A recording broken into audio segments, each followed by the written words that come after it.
Well, good morning, everyone. Welcome to the lifeinvestigated.com podcast today. The Patriot Trainer, and just a little perplexed this morning as I wake up. Of course, it's not unusual, and it doesn't, I suppose, take a lot to perplex me these days. I scratch my head in confusion about people's actions, reactions, and general overall view of life in the world today more than I probably care to recount. But anyway, I get up. This is kind of a rant, I guess, more than anything else this morning. I get up this morning and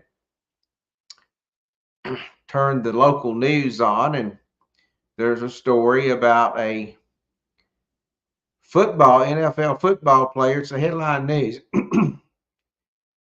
spot this morning, and uh, is showing him catching a football in a playoff game yesterday for a touchdown.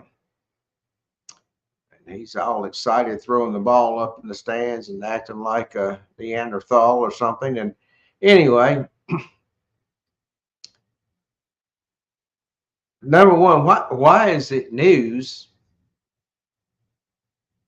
that a man that's paid millions of dollars every year to catch a football, why is that actually news?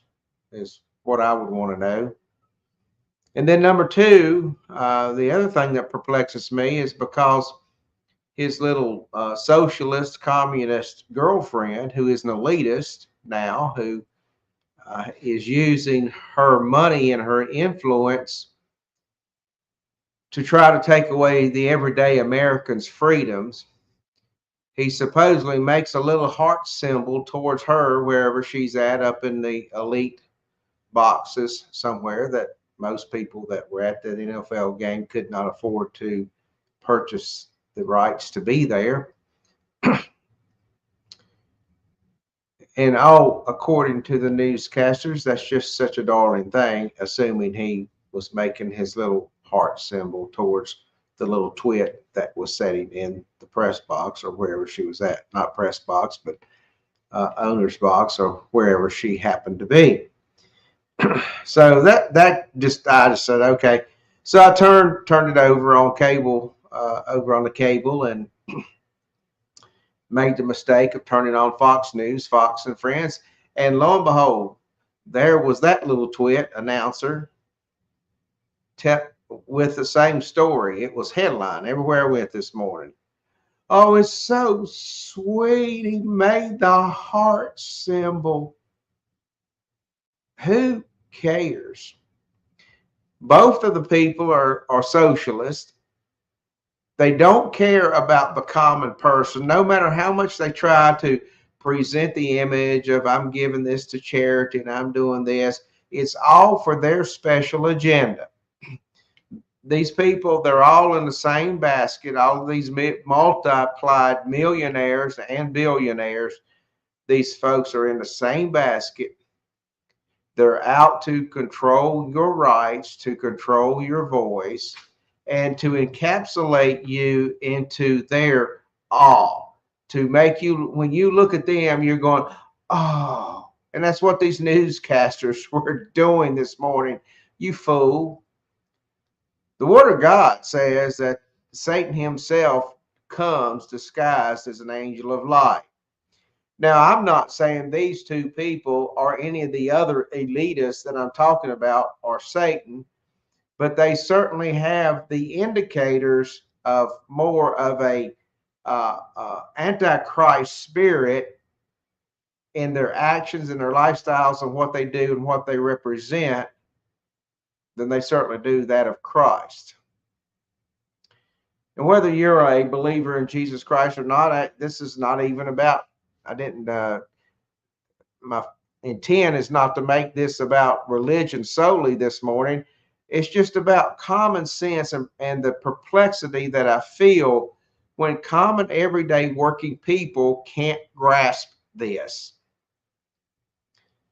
So if the news media wants to do a story about real people and real heroes and people that should be admired and looked up to, here's a novel idea, news media. Every day, send your field reporters out to ride with a truck driver, for example, as he drives over a mountain pass that is snow capped with 1,000-foot, 2,000-foot drops on each side that he could run off the road.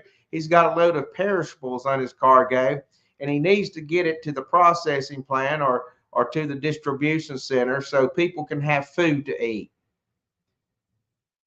And document the perils and the dangers that he or she encounters. How about this in this snow-covered extreme cold? How about doing a day-to-day documentary on the snow plow truck drivers that have been out salting and plowing the roads and trying to maintain a safe passageway for people and in some places multiple feet of snow, but in extreme Arctic cold pretty much all over the East Coast. About documenting them. How about going into the emergency room and documenting the nurses and the doctors that came in the middle of the night to treat all the sickness and our idiots that were out trying to play in the snow, all of their accidents. How about documenting them? Are the EMS workers and the firefighters and the police officers? How about doing just daily ride-alongs with these people for about a year? Not just one time, just a year. Just do this solid. How about the factory worker that had to go in because they were behind in production and they had a necessary function that they needed to produce that item without causing some kind of big back order or backlash to society? How about going in with him or her and watching them work their rear ends off every day to make a living while these friggin' idiots and snot-nosed babies that are still should be out productive in society are still living in mom and daddy's basement, and mommy's still wiping their nose and paying their bills for them.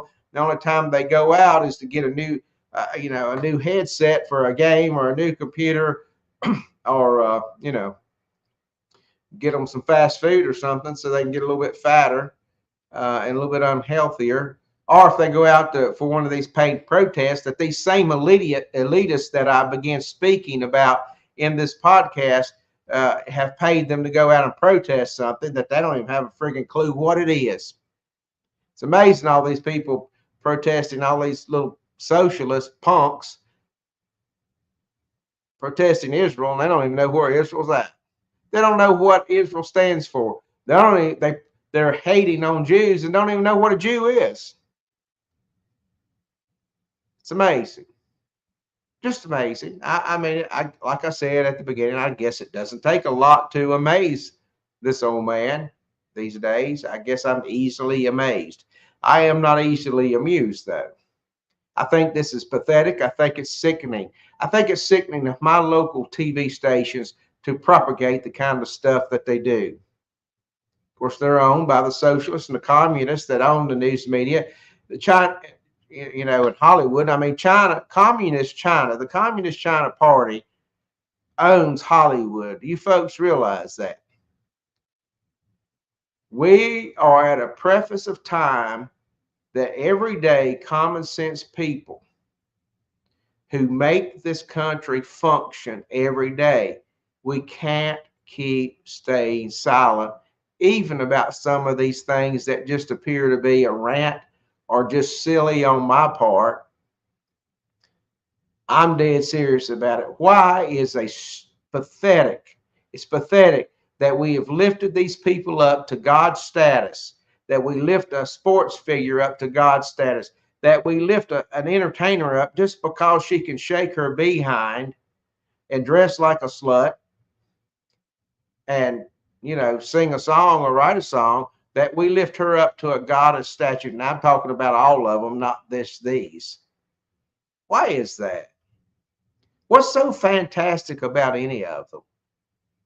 What good do they really produce in society? Anyway, that's my rant this morning. You may agree, you may not disagree. In the end, it will all be irrelevant. You'll either be in heaven or you'll be in hell. You'll be in heaven because you believe and accepted Jesus Christ and attempted to follow after his spirit and his teachings, you trusted and believed in him and loved him as he loved you, or you'll go straight to hell that was made for the devil, because he is so evil, and all the rest of these people that follow him and propagate his gospel. Make a decision today. I'll see you next time.